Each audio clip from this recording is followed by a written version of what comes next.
Все, типа, да, можно? Так, хорошо. Глоток воды.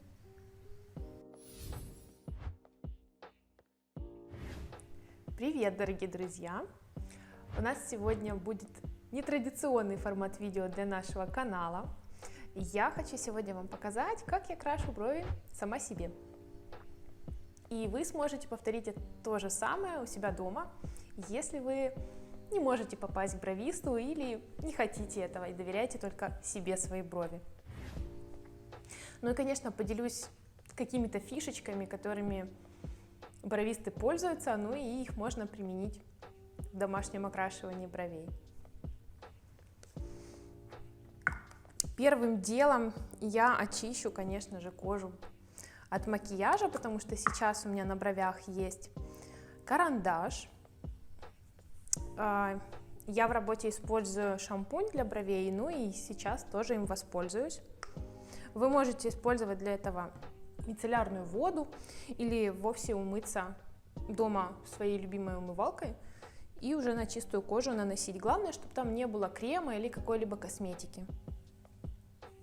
Вообще, конечно, окрасить брови дома самой себе и у бровиста это такая разница ощутимая, потому что у бровистов есть всякие штучки, которые они применяют, много этапов, подготовка кожи, там еще что-то, разные специальные средства. Но здесь сейчас я применю тот минимум, которого, в принципе, будет достаточно дома. Чтобы это и не было просто обычное такое себе бытовое окрашивание, но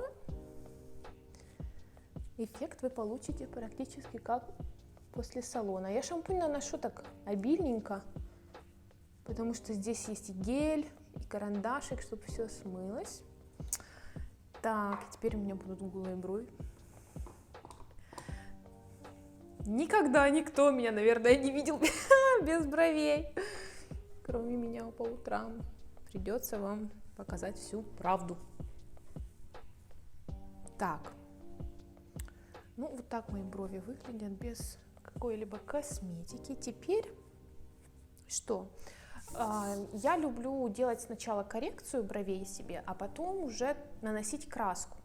Ну и брови сами по себе у меня довольно густые, да, тонкий волосок, но их много.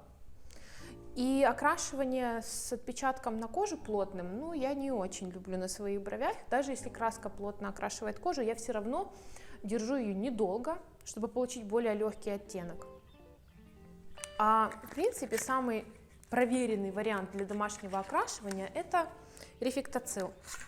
Я люблю хранить краску в упаковке, тогда она сохраняет свой вид и такая опрятная в течение всего времени использования, потому что домашнюю краску-то мы не так часто используем, как в работе, и она не так быстро расходуется и может затираться. Чтобы коррекцию сделать себе, можно, конечно, использовать пинцет, но я, честно говоря, не очень люблю делать коррекцию себе пинцетом, потому что долго и больно самой себе делать коррекцию пинцетом, вот выдергивать каждую волосинку по отдельности. Я люблю вот такие стики, это очень удобно в домашнем использовании.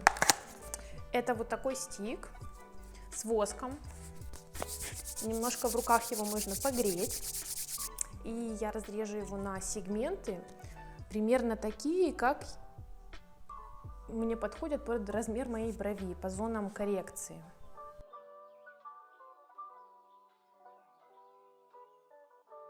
Так, я, прежде чем делать себе коррекцию, намечу немного форму себе карандашом. Но это будет довольно условная форма, потому что краска не будет оставлять мне яркий отпечаток на коже, и мне не нужны филигранные четкие линии. Мне главное определить излом брови, да, ее начало и вообще линию направления. Я смотрю перед собой в зеркало прямо и примерно отмечаю себе точку начала. И с крыла носа будет выходить. Всегда отталкивайтесь от своей природной формы, не надо ничего перекраивать. Симметрия, кстати, она тоже очень относительно. Главное, чтобы эти брови были гармоничны на вашем лице. Практически у 100% людей брови асимметричны, поэтому не парьтесь за это. Так, это будет у меня начало. Дальше я возьму хвостик, тоже я ориентируюсь на свою форму. Примерно так оно у меня где-то и заканчивается. Я веду от крыла носа через нижний край глаза. Есть. Второй глазик. Тоже примерно так же. У меня где-то так же они заканчиваются. Ну, а точка излома, вариантов может быть огромное количество. Вы можете ее немножко перенести дальше или немного ближе. Я хочу сейчас подчеркнуть свою натуральную форму, да, поэтому я буду ориентироваться именно на ту точку, где у меня уже есть максимальное количество волосков вверху. Так, как ее повторить на второй брови? Я смотрю четко перед собой в зеркало и вижу, что эта точка, она у меня спускается где-то на край радужки. Значит, эту точку я сделаю тоже по краю радужки. Так, смотрим. Вроде как симметрично. Ну и теперь отведу нижнюю границу. Вот то, на что я буду отталкиваться, от чего я буду отталкиваться в окрашивании, это нижняя граница, потому что она самая такая основополагающая линия в форме бровей. В общем, рисую тонкую, стараюсь линию нарисовать, рисую так, как мне нравится, как я бы красила себе макияж бровей. Так. Алло. Да. И вы по этим ступенечкам поднимаетесь, студия Триумф, и заходите там в холле, подождите, я закончу, я к вам приду. Так, одну бровь я отрисовала нижнюю линию, теперь вторую повторяю. Я очень сильно не переживаю за симметрию, говорю вам еще раз. Главное, конечно, чтобы они не смотрели в разные стороны, но если где-то будет какой-то миллиметр отличаться, в этом нету ничего страшного. Так, отрисовала нижнюю линию. Так, окей. Ну-ка, вроде симметрично. Что я делаю дальше? Беру свои стики и делаю коррекцию. Накладываю стик под линию, которую я отрисовала. Чтобы стик хорошо сработал, обязательно нужно обезжирить кожу, но не делайте, пожалуйста, этого спиртовыми никакими растворами. Вот, прекрасный способ, это хлоргексидин. Вы можете это сделать до того, как нарисуете форму. Я вот пропустила этот момент, поэтому сейчас наношу аккуратненько, чтобы не стереть карандашик. Если не обезжирить кожу с хлоргексидином, то стик не будет прилипать. Тот жирок, который есть на коже, на волосках, он не даст прилипнуть воску к волоскам. Ну и сверху тоже обязательно.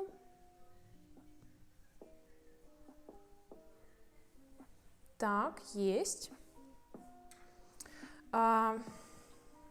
Проверяем, чтобы кожа была сухая, потому что если будет влажная, то она тоже не даст прилипнуть к стику.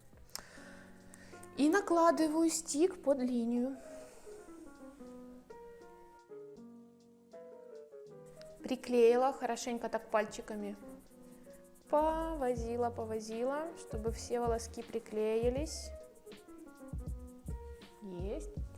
Держу в обратную сторону от того, как буду срывать диск. И резко срываю. Есть. Следующий диск накладываю вдоль линии, которая у меня будет сверху. Да? Помним о том, что нижняя у нас линия, она параллельна верхней линии. Так. Приклеиваю точно так же. Ну, естественно, важно срез сделать самого стика прямым, потому что все, что будет срезано неровно, так и неровно и удалит волоски. Нам нужно все красивенько. Так, приклеила и срываю. Есть. Чтобы вы понимали, что диск, не диск, а стик работает 100%. Вам не обязательно использовать какую-либо восковую коррекцию жидким или горячим воском. Все прекрасно собирается с помощью этих стиков. Так что можете делать чистую коррекцию у себя дома. Там видно было все? Я надеюсь. Хвостик я буду формировать точно так же. Прямая линия стика. Она обрезает мне хвостик так, как мне нужно.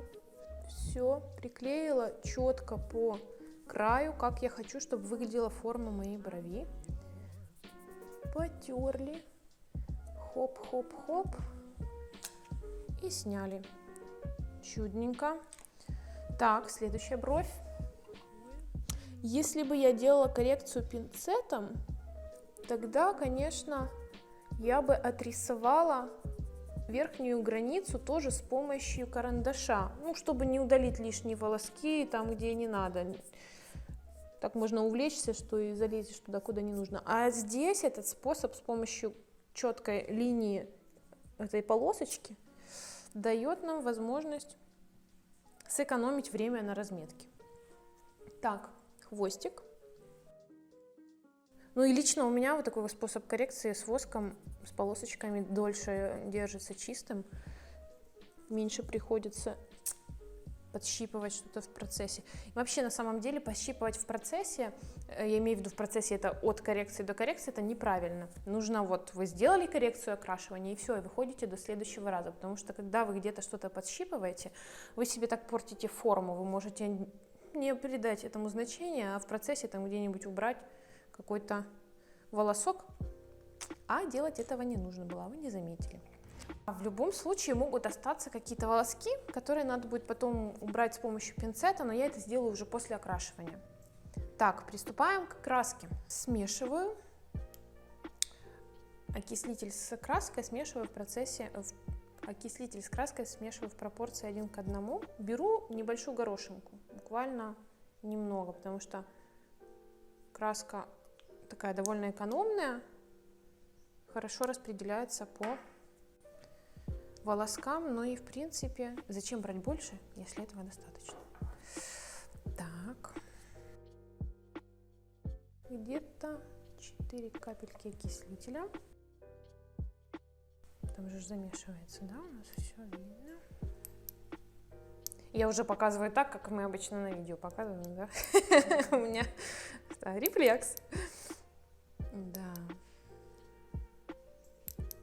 Так, друзья, что у нас тут? Краска смешивается. На самом деле это довольно такой непривычный момент. Сейчас я привыкла с поставленным громким голосом на камеру говорить, а здесь у нас такая камерная тихая атмосфера. Так что задавайте свои вопросы, я вам на них поотвечаю с удовольствием. Может, вы тоже любите себе дома сами красить брови или никогда этого не делали. Вот попробуйте. Расскажите, как у вас получилось. Так, краску нужно смешивать очень однородно. То есть там могут быть какие-то комочки. Если вы их видите, значит мешаем еще. Так, есть. В чем классная фишка рефлектоцила? То, что его можно накладывать, вот как видите, так и кладете. Не надо ничего там сильно филигранно выдумывать себе и какой-то там рисунок начинать с хвостика, еще с какой-то части. Нет, вот как видите, так и кладете. Так, поехали. Главное накладывать много краски, чтобы все волоски были в красочке. Так. Ну и, конечно, помните о том, что это нужно все-таки делать быстро, чтобы краска работала на бровях одновременно, ну и равномерно, чтобы не было, что где-то она уже окислилась, а где-то еще нет. Вообще для домашнего окрашивания вот как раз лучше таки брать вот такие краски, которые прозрачный эффект дают, на кожу не отпечатываются, потому что дома это сложно сделать себе четкий, красивый, графичный срез окрашивания, еще и не прогадать с цветом. Вот. Но главное в окрашивании это не чистить. Вот рефлектоцилом можно красить не чаще, чем раз в месяц, иначе будет у вас темный волос, да, рефлектоцил он такой, накапливается все-таки в волоске. Чем чаще будете красить, кто-то любит раз в 2 недели красить, не надо так делать, потому что со временем будут прям черные брови. Ну и здесь, конечно, координация движения еще важна. Поворачивать кисточку нужно зеркально, как было здесь, так и здесь. Так вам будет удобнее накладывать краску и рисунок будет симметричный. И смотрите, всегда проверяйте, поднимайте немножко подбородок вверх, как бы с-под низа смотрите на брови, чтобы вот здесь внизу тоже было все хорошо в красочке, потому что если здесь красочки не будет, основание брови будет нечеткое и уже будет некрасиво. Будет такая рваная линия. Даже несмотря на то, что у нас краска красит преимущественно волоски, все равно легкий оттенок на коже она оставит. Обращайте всегда внимание на хвостик, чтобы он был такой тоненький и хорошо тоже там была прокрашена краска. Это визуально нам делает такую тонкую бровь, более летящую, изящную. Так, поправляю ватной палочкой сухой. Я тут, я же говорю, ничего не играюсь с ровным краем, потому что мне важно только волоски окрасить. Так, время выдержки. Сейчас поставлю себе таймер, потому что нужно все делать четко по времени. Нельзя вот так накрасить и пойти, не знаю, чай себе заваривать и сырники жарить. Так, 5 минут. 5 минут держу. Потому что если буду держать больше, будет очень темно, а мне так не надо. Мне нужно, чтобы было полупрозрачно и легко. У меня бровей много, а если они еще и будут темные, это будет too much. Так, время смывать. Время на самом деле быстро пролетает, поэтому обязательно ставьте себе таймер. Так, я беру ватный диск с водичкой. И смою сейчас сначала брови. Угу. Есть. Видно уже, как за 5 минут окрасилась и кожа, и волос. Поэтому можно смывать дальше.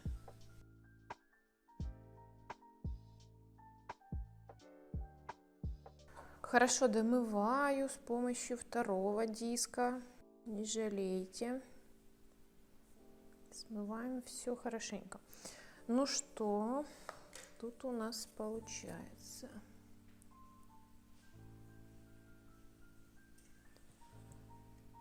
Ну вот, мне кажется, темнее ни в коем случае не надо. А то будут одни брови сначала заходить в помещение, а потом уже только я.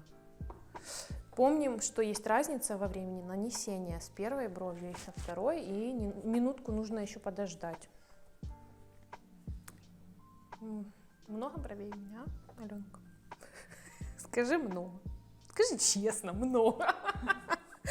Ладно, я же их отращивала. У меня когда-то были вообще такие тоненькие, мода-то была другая. Это к тому, что говорят, что брови нельзя отрастить. Брови можно отрастить, только к этому нужно приложить усилия. Массаж вот так вот каждый день делать, пощипывать. И щипать до того времени, пока вы не увидите, что вот кожа покраснела. Вот сейчас я пощипала. Вот, уже есть покраснение кожи. Кровь туда прилила, уже луковичка питается более интенсивно. И таким вот образом, медленно, но уверенно, можно отрастить себе бровки. И неважно, сколько времени до этого вы их выщипывали. Год или 10 лет. В принципе, просто вам дольше придется восстанавливать их, если вы долго их выщипывали в одной и той же форме. Так, вторая. Ай! Вот, теперь чистенько. Так, ну что? По-моему, это даже красиво. Окрашивание с кожи сойдет буквально за 2 дня. У меня так точно, потому что кожа у меня жирная. И значит, краска будет смываться быстрее с кожи, а на волосках еще будет держаться довольно долго. Вернем на место макияж.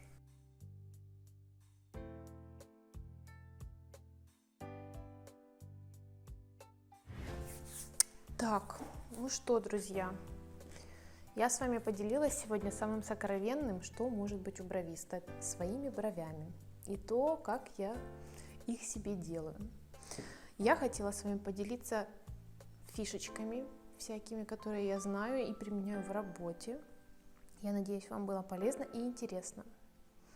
Напишите мне, пожалуйста, в комментариях, может быть, вы тоже красите сами себе брови. Чем пользуетесь, какой ваш любимый краситель. Ну, а я с вами хочу попрощаться. До скорого, до следующего видео. С вас лайк, подписка и колокольчик. Пока-пока.